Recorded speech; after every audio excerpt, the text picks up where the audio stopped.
नमः। ओम श्री परमात्मने नमः। 9वां अध्याय। श्री भगवान बोले, यह अत्यंत गोपनीय विज्ञान सहित ज्ञान दोष दृष्टि रहित तेरे लिए तो मैं फिर अच्छी तरह से कहूँगा, जिसको जानकर तू अशुभ से अर्थात जन्म मरण रूप संसार से मुक्त हो जाएगा।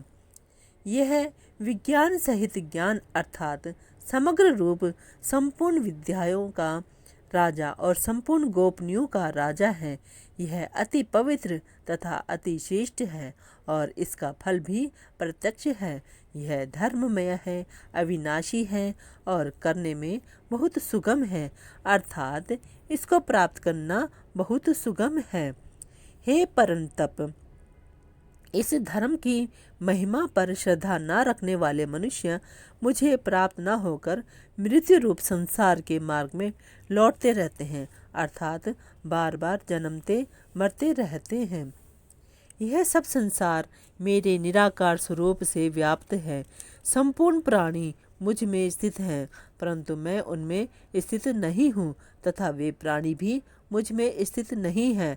मेरे इस ईश्वर संबंधी योग सामर्थ्य को देख। संपूर्ण प्राणियों को उत्पन्न करने वाला और प्राणियों को धारण भरण पोषण करने वाला मेरा स्वरूप उन प्राणियों में स्थित नहीं है। जैसे सब जगह विचरने वाली महान वायु नित्य ही आकाश में स्थित रहती है, ऐसे ही संपूर्ण प्राणी मुझ में ही स्थित रहते हैं, ऐसा तुम मान लो। हे कुंती नंदन, कल्पों का क्षय होने पर महाप्रलय के समय संपूर्ण प्राणी मेरी प्रकृति को प्राप्त होते हैं और कल्पों के आदि में महासर्ग के समय मैं फिर उनकी रचना करता हूँ। प्रकृति के वश में होने से परतंत्र हुए इस संपूर्ण प्राणी समुदाय की कल्पों के आदि में मैं अपनी प्रकृति को वश में करके बार बार रचना करता हूँ।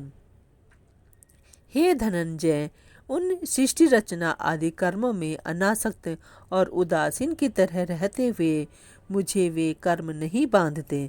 प्रकृति मेरी अध्यक्षता में चराचर सहित संपूर्ण जगत की रचना करती है। हे कुंती नंदन, इसी हेतु से जगत का विविध प्रकार से परिवर्तन होता है। मूर्ख लोग मेरे संपूर्ण प्राणियों के महान ईश्वर रूप श्रेष्ठ भाव को ना जानते हुए मुझे मनुष्य शरीर के आश्रित मानकर अर्थात साधारण मनुष्य मानकर मेरी अवज्ञा करते हैं।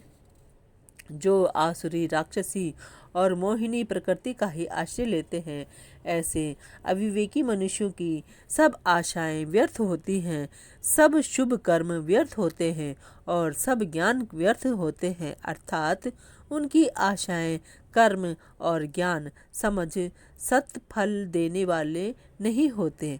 परंतु हे पृथानंदन, दैवी प्रकृति के आश्रित अनन्य मन वाले महात्मा लोग मुझे संपूर्ण प्राणियों का आदि और अविनाशी समझकर मेरा भजन करते हैं। नित्य निरंतर मुझ में लगे हुए मनुष्य दृढ़वर्ती होकर लगन पूर्वक साधन में लगे हुए और प्रेम पूर्वक कीर्तन करते हुए तथा मुझे नमस्कार करते हुए निरंतर मेरी उपासना करते हैं। दूसरे साधक ज्ञान यज्ञ के द्वारा एक ही भाव से उद्भव भाव से मेरा पूजन करते हुए मेरी उपासना करते हैं और दूसरे भी कई साधक अपने को पृथक मानकर चारों तरफ मुख वाले मेरे विराट रूप की अर्थात संसार को मेरा विराट रूप मानकर सेव्य सेवक भाव से मेरी अनेक प्रकार से उपासना करते हैं। क्रतु मैं हूँ, यज्ञ मैं हूँ, स्वधा मैं हूँ, औषध मैं हूँ, मंत्र मैं हूँ, घृत मैं हूँ, अग्नि मैं हूँ और हवन रूप क्रिया भी मैं हूँ।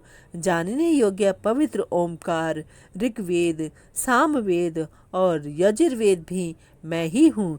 इस संपूर्ण जगत का पिता, धाता, माता, पितामह, गति, भर्ता, प्रभु, साक्षी, निवास, आश्रय, सुहृद, उत्पत्ति, प्रलय, स्थान, निधान, भंडार तथा अविनाशी बीज भी मैं ही हूँ।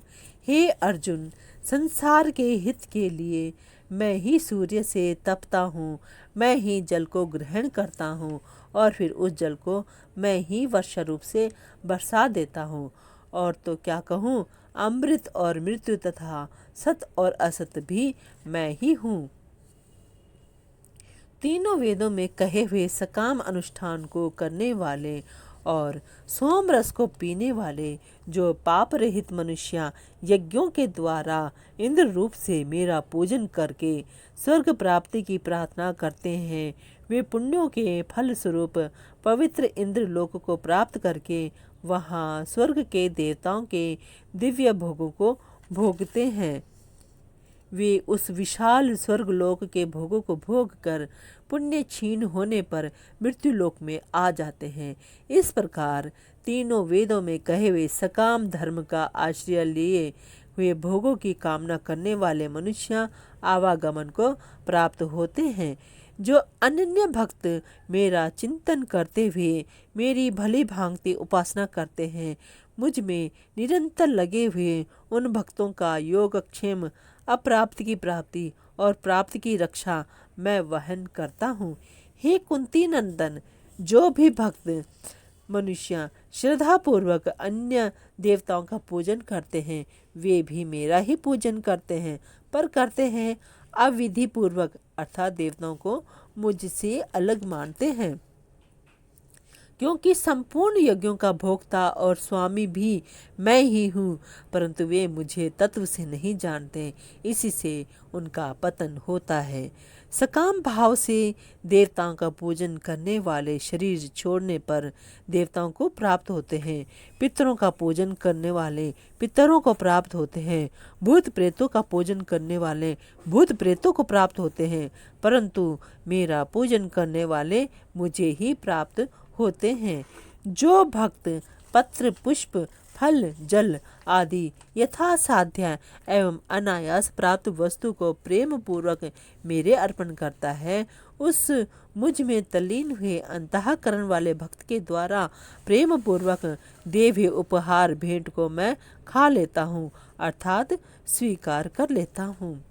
हे कुंती पुत्र, जो भी कुछ करता है, जो कुछ भोजन करता है, जो कुछ यज्ञ करता है, जो कुछ दान देता है और जो कुछ तप करता है, वह सब मेरे अर्पण कर दे।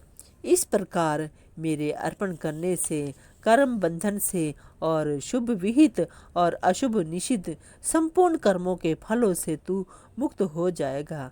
ऐसे अपने सहित सब कुछ मेरे अर्पण करने वाला और सबसे सर्वथा मुक्त हुआ तू मुझे प्राप्त हो जाएगा। मैं संपूर्ण प्राणियों में समान हूँ।